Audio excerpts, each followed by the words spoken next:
नमस्कार, AB star news देख रहे हैं आप और मैं हूं आपके साथ सोहन सिंह। वक्त हो चला अपना यूपी का, जिसमें सबसे पहले बात करेंगे बदायूं की, जहां से लव जिहाद का एक और मामला सामने आया है। मुस्लिम समुदाय के लड़के पर हिंदू समुदाय की लड़की को प्रेमजाल में फंसाकर धर्म परिवर्तन का दबाव बनाने का आरोप लगा है। आरोप है कि धर्म परिवर्तन न करने पर लड़की को जान से मारने की धमकी दी जाती थी। लड़की के परिजनों ने लड़के को होटल से पकड़कर पुलिस के हवाले कर दिया है। मामला सदर कोतवाली के एक मोहल्ले का है। लड़की के परिजनों का आरोप है कि 1.5 साल पहले अमान कुरैशी नाम के एक लड़के ने उनकी बेटी को डरा धमकाने की कोशिश की थी। आरोप है कि अमान ने लड़की को डरा धमका कर एक रेस्तरां में बुला लिया था। लड़की घर पर सहेली के घर जाने की बात कहकर निकली थी। ऐसे में जब वो घर नहीं लौटी तो परिजनों को चिंता हुई और उसकी खोजबीन शुरू की गई तो पता चला कि वो अमान के साथ रेस्तरां में है, जिसके बाद परिजनों ने आरोपी युवक को पुलिस के हवाले कर दिया है। पीड़ित की बहन की तहरीर पर पुलिस ने मुकदमा दर्ज कर जांच भी शुरू कर दी है। दूसरी ओर लव जिहाद का एंगल सामने आने के बाद विश्व हिंदू परिषद के कार्यकर्ताओं ने भी सदर कोतवाली पहुंचकर नाराजगी जाहिर करते हुए मुकदमा दर्ज करने की मांग की है। आज हमारी बहन का एक लड़के के साथ चक्कर चल रहा था। बहुत टाइम से हमने उसे समझाया, लेकिन वो लड़का नहीं माना। वो हमें बात बात पे धमकी देता था कि हम तुम्हारे घर वालों को मार देंगे, तुम्हारी बहन के गलत फोटो हैं, हमारे पास वीडियो है, हम उसे वायरल कर देंगे, तुम्हारे भाइयों को मरवा देंगे। एक दो बार उसने सुभाष चौक पे आर्य समाज पे धमकी दी और वो कहता था अपनी बहन को 18 साल का होने दे, फिर मैं उसे उठवा लूंगा, तुम कोई कुछ भी नहीं कर पाओगे। लड़का है ये अम्मार कुरैशी नाम का लड़का है। उसके पापा CGM कोर्ट में बैठते हैं। वो ये कहता था मेरे पापा उसमें, मेरा कोई कुछ नहीं बिगाड़ सकता। क्या नाम है? वो मेरी बिटिया है, अमान नाम का लड़का है, कुरैशी का है कोई लड़का। वो उसे अपने जाल में फांस रखा है। अच्छा। आज वो उसे लेके भागने की फिराक में है। अच्छा। कहाँ से पकड़ा आप लोगों ने? दावत रेस्टोरेंट के सामने है, कोई नया खुला है होटल, उसमें पकड़ा था। लड़की बालिग है नाबालिग? नहीं, नाबालिग है अभी। नाबालिग। क्या कार्रवाई की मांग करी जा रही है? अब कार्रवाई में चाह रहा हूँ, कार्रवाई हो जाए, वो पकड़ा। बांदा जिले से हादसे की खबर सामने आ रही है। करंट की चपेट में आने से एक पिता और उसके 2 बेटों की मौत हो गई है। सूचना मिलने पर पहुंची पुलिस ने तीनों मृतकों के शवों को कब्जे में लेकर पोस्टमार्टम के लिए भेज दिया है और पूरे मामले में आगे की कार्रवाई कर रही है। मामला बबेरू थाना इलाके के परसोली गांव का है। बताया जा रहा है कि तीनों लोग खेत में धान का बीज डालने के लिए गए हुए थे।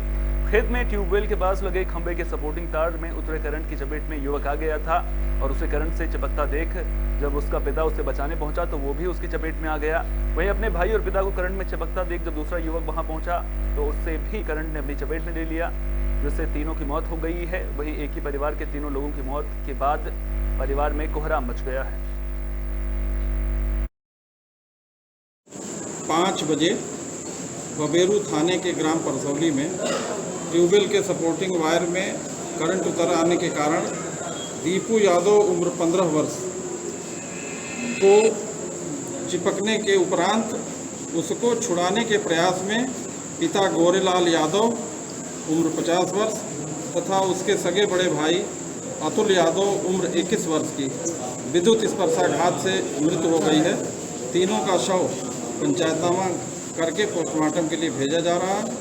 आज करीब 6:20 पर 3 लोगों को उनके परिजनों के द्वारा सामुदायिक स्वास्थ्य केंद्र बबेरू लाया गया था, जिनका मेरे द्वारा परीक्षण किया गया। परीक्षण के दौरान तीनों मृत थे। तीनों पिता और 2 पुत्र थे। पिता का नाम गोरेलाल सनाप रामचंद्र, उम्र लगभग 55 साल, निवासी परसौली। दूसरे का नाम दीपू सनाप गोरेलाल, उम्र करीब 15 साल, जिला पंचायत सदस्य बबेरू। आज ये बहुत ही भीभत्स और भयानक घटना हुई है। ये ग्राम परसौली में कृषक भाई जिनका गोरेलाल नाम था, वो अपना बीज पौधारोपण करने के लिए अपने खेतों में जा रहा था। वहीं बगल में ट्यूबवेल लगा था। ट्यूबवेल का जो सपोर्ट तार है, वो सपोर्ट तार में करंट आ जाने के कारण वो टच हो गया और जिसके कारण से उसके बारी बारी करके 2 लोग और भी, दीपू और आशीष अतुल, जो ये दोनों लोग उसको छुड़ाने के लिए आए और तीनों लोग। यूपी में स्वास्थ्य सेवाओं को बेहतर करने के लिए सरकार की ओर से तमाम कोशिशें की जा रही हैं ताकि इन सेवाओं का लाभ आम जनता तक पहुंच सके। लेकिन शामली के जिला संयुक्त चिकित्सालय में डॉक्टरों की लेट लतीफी से लोग परेशान हैं। आरोप है कि डॉक्टर केबिन में बैठते ही नहीं हैं और मरीज सुबह से ही डॉक्टर का इंतजार करते रहते हैं, लेकिन डॉक्टर साहब 11 बजे से पहले अस्पताल नहीं पहुंचते। इतना ही नहीं, इमरजेंसी के बाहर लगे नोटिस बोर्ड पर तो महीनों से तारीख ही नहीं बदली गई है और ना ही उस पर यह अंकित किया गया है कि इमरजेंसी में कौन सा डॉक्टर है, कौन वार्ड बॉय है और कौन स्टाफ नर्स है, कौन स्वीपर है। इन सब की भी जानकारी अंकित नहीं की गई है। अस्पताल में दवाई लेने आए एक व्यक्ति ने बताया कि वो सुबह से काले पीलिया की दवाई लेने के लिए अस्पताल में आया हुआ है, लेकिन डॉक्टर यहां पर नहीं पहुंचे हैं और ना ही कोई ये बता रहा है कि डॉक्टर कब तक आएंगे। काले पीले की दवाई लेने आया था जी मैं यहाँ। अच्छा। अब अभी पुणे में बढ़ के 48 पर हो गई। अभी डॉक्टर साहब कोई नहीं है। कोई नहीं है। नहीं जी कोई नहीं। क्या बता रहे हैं, आपने पूछा होगा? बता रहे कि 9 बजे के बाद आओ। मॉनसून सीजन में लगातार बरसात देखने को मिल रही है, जिससे लोगों को गर्मी से राहत मिल गई है। वहीं बात अगर यूपी की करें तो जून के आखिरी हफ्ते में मॉनसून ने यूपी में दस्तक दी, जहां अब मॉनसून पूरे राज्य में पूरी तरह से सक्रिय हो चुका है। राज्य के कई जिलों में बारिश रुक-रुक तो कई जिलों में हल्की तो कहीं पर भारी बारिश देखने को मिल रही है। बात राजधानी लखनऊ की करें तो बीते बुधवार देर शाम से शुरू हुआ बारिश का सिलसिला आज भी लगातार जारी है। सुबह से ही पूरे जिले को काले बादलों ने अपने आगोश में ले रखा है। ठंडी हवाएं चल रही हैं, जिससे शहर के लोगों को अब गर्मी और उमस से पूरी तरह से छुटकारा मिल गया है। लगातार हो रही बारिश ने अब प्रशासन की मुश्किलें भी बढ़ा दी हैं। भारी बारिश को लेकर मौसम विभाग ने येलो अलर्ट भी जारी कर दिया है। लोगों से सतर्क रहने की अपील की गई है। लखनऊ मौसम केंद्र के वरिष्ठ वैज्ञानिक मोहम्मद दानिश ने बताया कि अगले 2 से 3 दिनों के दौरान राज्य के ज्यादातर जिलों में 1 से 2 डिग्री सेल्सियस की गिरावट होगी। ये गिरावट अधिकतम और न्यूनतम तापमान दोनों में ही होने का पूर्वानुमान है। उन्होंने बताया कि 1 जुलाई को राज्य के ऐसे क्षेत्र जो उत्तराखंड से एकदम लगे हुए हैं उनमें गरज चमक के साथ अच्छी बारिश होगी, जबकि 2 जुलाई को तराई क्षेत्र में गरज चमक के साथ बारिश हो सकती है।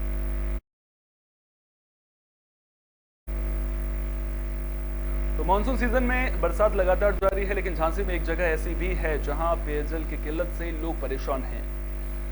झांसी के शहर कोतवाली थाना इलाके के उन्नाव गेट बाहर में लोगों की पानी की परेशानी दूर नहीं हो रही है। नलों में पानी न आने पर क्षेत्रवासियों ने जाम लगा दिया। सूचना पर पहुंची पुलिस ने कड़ी मशक्कत के बाद लोगों को समझा बुझाकर जाम खुलवाया। लोगों का आरोप है कि कुछ लोग अपने अपने प्लॉट से प्राइवेट तरीके से बोर कराकर पानी टैंकरों में पानी को भरकर बेच रहे हैं, जिससे क्षेत्र का वाटर लेवल कम हो गया है और क्षेत्र में पानी नहीं आ रहा है। लगातार हो रही पानी की समस्या से परेशान लोगों ने जाम लगा दिया था। वहीं मामले की जानकारी मिलते ही कोतवाली प्रभारी संजय गुप्ता ने क्षेत्रवासियों को काफी समझाने के बाद आश्वासन दिया, तब जाकर जाम खत्म हुआ। मामला ये है कि 8 साल से ना यहाँ रोड है ना नाली है, कमर कमर तक पानी भरा रहता है, सांप तैर रहे हैं, कोई भी बच्चा स्कूल नहीं जा पा रहा है और यहाँ इलीगल तरीके से बोरिंग कराई गई है। 100-150 टैंकर पर डे यहाँ से पानी ले जाया जा रहा है। 20 फुट पानी यहाँ का उतर चुका है। 10-15 लोगों के घर के पानी के वाटर लेवल कम हो गया है। कि सड़क और में इतना पानी भरा हुआ है कि बच्चे स्कूल नहीं जा पा रहे हैं, कहीं निकल नहीं पा रहे हैं घर से बाहर। बताओ ऐसे में क्या होगा? ना नाली, ना रोड, ना लाइट, कुछ व्यवस्थाएं नहीं है। इन बच्चों के भविष्य के साथ क्या होगा बताइए। अब टैंकर इतने निकल रहे हैं कि बच्चे पानी की पूरी सड़क जितनी कच्ची थी पहले ठीक थी वो भी खराब कर रखी है कि बाहर निकल नहीं पा रहे हैं घर से। ये जाम लगाया, कच्चा रोड है और कमर कमर तक पानी भरता है। दिन भर सांप तैरते हैं, बच्चे डरते, हमारे बच्चे स्कूल नहीं जा पा रहे, हम लोग निकल नहीं पा रहे, भूखे बैठे राशन पानी लेने नहीं जा पा रहे। पानी भी बहुत निकल रहे टैंकर के, कम से कम उसके 70 टैंकर रोज पानी के जा रहे हैं। 70-80 सब्जियों के दाम आसमान छू रहे हैं, जिससे लोगों के किचन का जायका बिगड़ चुका है। बस्ती जिले में भी सब्जियों के दामों का सीधा असर ग्राहकों की जेबों पर पड़ रहा है। पहले जहां सब्जियों का दाम भारी बारिश के बाद बढ़ा करते थे, लेकिन इस बार बिना भारी बारिश के ही सब्जियों के दाम आसमान छूते हुए नजर आ रहे हैं, जिससे न सिर्फ ग्राहक बल्कि सब्जी व्यवसायी भी काफी प्रभावित हो रहे हैं। उसी का नतीजा है कि सब्जी के दुकानों पर सन्नाटा छाया हुआ है। इक्का दुक्का ही ग्राहक सब्जी की खरीदारी करते हुए नजर आ रहे हैं। मध्यम वर्ग जहां पहले से ही महंगाई की मार झेल रहा था, अब सब्जियां महंगी होने से लोगों के चेहरों पर शिकन की लकीरें भी देखने को मिल रही हैं। आने वाले दिनों में अगर बरसात का दौर इसी तरह से चलता है तो आने वाले दिनों में सब्जियां और भी महंगी हो सकती हैं। असल हमको तो शिमला मिर्च लेनी थी, हम शिमला मिर्च लेने आए हैं, वैसे आलू और प्याज भी लेना है। सब्जियों का रेट क्या कुछ? रेट तो इस वक्त बहुत महंगा है सब्जियों का। इसका इफेक्ट आप लोगों को जेब पे जरूर क्यों नहीं। रेट्स तो इस वक्त बहुत महंगे हैं सब्जियों के, सारी सब्जियां बहुत महंगी हैं। अच्छा, मैं एक चीज और देख, इस सीजन में जो नेनुआ जो है वो 20 रुपए किलो मिलता था, आज 40 रुपए किलो, 45 रुपए किलो ऐसे। रेट? भैया सब्जी बहुत महंगी हो गई है, गरीब आदमी कैसे खाएंगे। टमाटर 120 रुपया किलो बिक रहा है।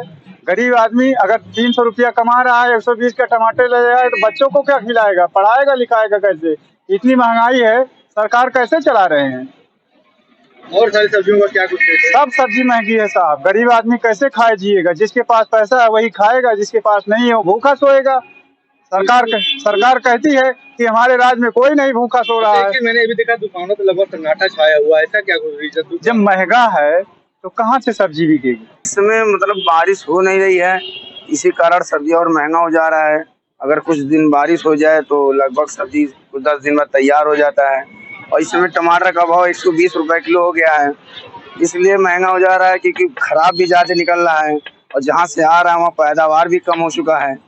पहले कितना क्या कुछ भाव था? पहले तो मतलब लगभग 20 रुपए किलो था और इस समय मतलब लगभग 120 रुपए किलो हो गया है। 20 से 40 था उस समय, 150 रुपए पड़ गया जी, क्योंकि काफी खराब निकल रहा है और गर्मी भी इतनी तेज है, बारिश।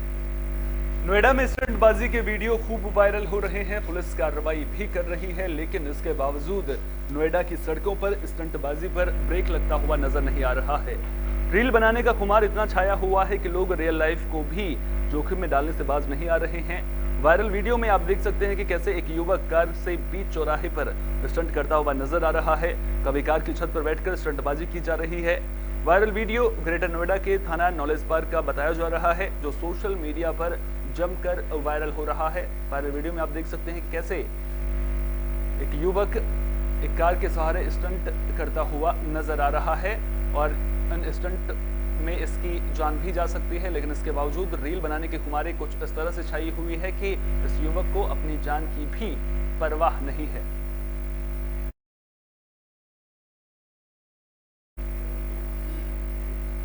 फिरोजाबाद में आगरा लखनऊ एक्सप्रेसवे पर सड़क हादसे की खबर सामने आ रही है। इस हादसे में 3 लोगों की मौत हो गई है। जानकारी के मुताबिक चालक को नींद आने की वजह से 2 गाड़ियों की टक्कर हो गई थी। हादसा मटसेन थाना इलाके में हुआ। मामले की जानकारी मिलने पर एसएसपी समेत कई थानों की पुलिस मौके पर पहुंची। पुलिस ने तीनों शवों को कब्जे में लेकर पोस्टमार्टम के लिए भेज दिया है और कानूनी कार्रवाई में जुट गई है। थाना मटसेना के अंतर्गत जो हमारा आगरा एक्सप्रेस हाईवे है, उस पर एक सियाज जो मैनपुरी से, जिसके पहचान हुई है कि मैनपुरी के ड्राइवर है, और दूसरी तरफ में एक और दूसरी जो गाड़ी थी वो आ रही थी। ये सियाज गाड़ी में शायद जो नींद में झपकी आ गई और ये जो ड्राइवर है उनके जो डिवाइडर है उस पर इसने कुदाई गाड़ी इस तरफ में, उसकी वजह से जो दूसरी गाड़ी थी सामने आने वाली उससे उसकी टक्कर हो गई। यहाँ पर अभी जो 3 लोग हैं जो सियाज में बैठे हुए थे, उनकी मौके पे ही दुर्भाग्यपूर्ण मृत्यु हो गई। जंप करके वो आरएचएस साइड में ओवरटेकिंग लाइन में आ गई और तभी उधर से आ रही एक टाटा की सफारी गाड़ी जिसमें 6 लोग सवार थे, वो टकरा गई। टकराने से पलटकर पीली पट्टी में आ गई और बुरी तरह क्षतिग्रस्त हो गई। सियाज गाड़ी में 4 लोग सवार थे, 3 व्यक्ति, 3 पुरुष थे, 1 महिला थी। महिला को हॉस्पिटल भेज दिया गया। 3 व्यक्तियों की मौके पर मृत्यु हो गई और जो सफारी गाड़ी थी उसमें 6। ग्रेटर नोएडा से भी हादसे की खबर सामने आ रही है। चलती बस में अचानक आग लगने से हड़कंप मच गया। हादसा रघुबरा कोतवाली इलाके में हुआ है।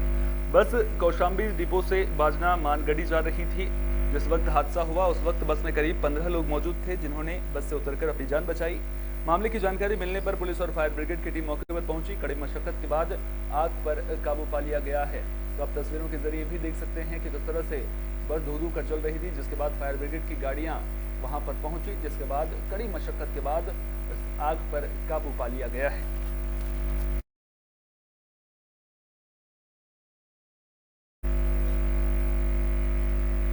झांसी कानपुर हाईवे पर भी दर्दनाक हादसा हुआ है। दरअसल पीछे से आ रही एक गाड़ी ट्रक से टकरा गई थी, जिसकी वजह से यह हादसा हुआ है। आपको बता दें कि ट्रक का टायर फटने के बाद पीछे से आ रही कार ट्रक में जा घुसी थी। हादसे में कार सवार एक व्यक्ति की मौत हो गई है, वहीं 3 लोग गंभीर रूप से घायल हुए हैं, जिन्हें इलाज के लिए मोठ सीएचसी में भर्ती किया गया है। मृतक की पहचान बाराबंकी के रहने वाले 45 साल के सलीम अहमद के रूप में हुई है। गाड़ी चल रही थी, आगे एक ट्रक, उसका टायर फटा, पानी गिर रहा था, टायर फटा तो आगे सब धुआं हो गया, कुछ दिखा नहीं। नहीं, पलट नहीं गई, किनारे लग गई। जी हमारे भाई मोहम्मद सलीम। ये बताया जा रहा है कि मुंबई से लखनऊ की तरफ को जा रहे थे, बाराबंकी के निवासी थे। एक सलीम अहमद करके जो आए हैं वो मृतक आए हैं और 3 लोग घायल थे साथ में उनके। तो उन लोगों को यहाँ एडमिट कर लिया गया है और वो ब्रॉड डेड आया था, डॉक्टर ने ब्रॉड डेड डिक्लेयर किया। तो जानकारी मिल पा रही है कैसे क्या एक्सीडेंट हुआ है? एक आगे ट्रक जा रहा था बताया जा रहा है, जिसमें उसका टायर फट गया, तो उसकी वजह से जो पीछे गाड़ी आ रही थी वो स्पीड के कारण से एकदम से लिमिट उसकी वो नहीं हो पाई, तो ब्रेक नहीं लगा। यूपी की खबरों में फिलहाल के लिए इतना ही। देश दुनिया की तमाम अहम खबरों के लिए बने रहिए एबी स्टार न्यूज के साथ। फिलहाल दीजिए इजाजत।